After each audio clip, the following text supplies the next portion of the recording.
So we have a problem like two trains, one traveling at 54 km per hour and the other at 72 km per hour are headed towards each other along a straight track.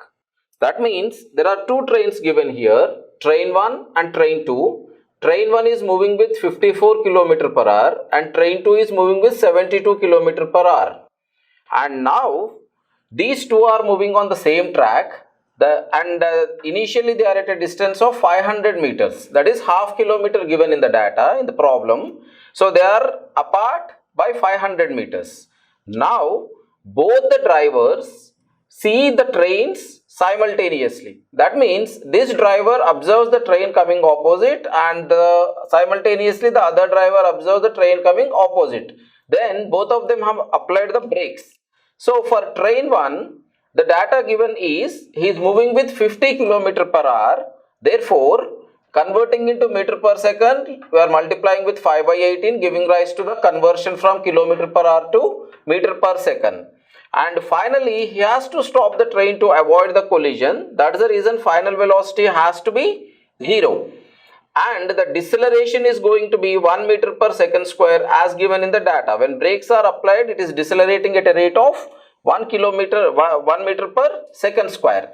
Therefore, looking at the data given, I can use v square minus u square equal to 2as as the equation of motion. So, substituting the values, I am just getting the distance where the first train can be stopped as 112.5 meters, meaning that this train will be stopped after traveling a distance of 112.5 meters.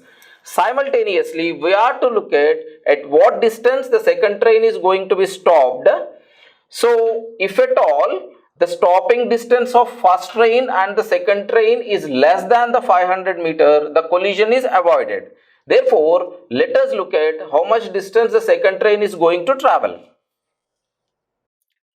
Now look at the case 2. That is for the second train. For train 2, the given data is it is moving with 72 km per hour.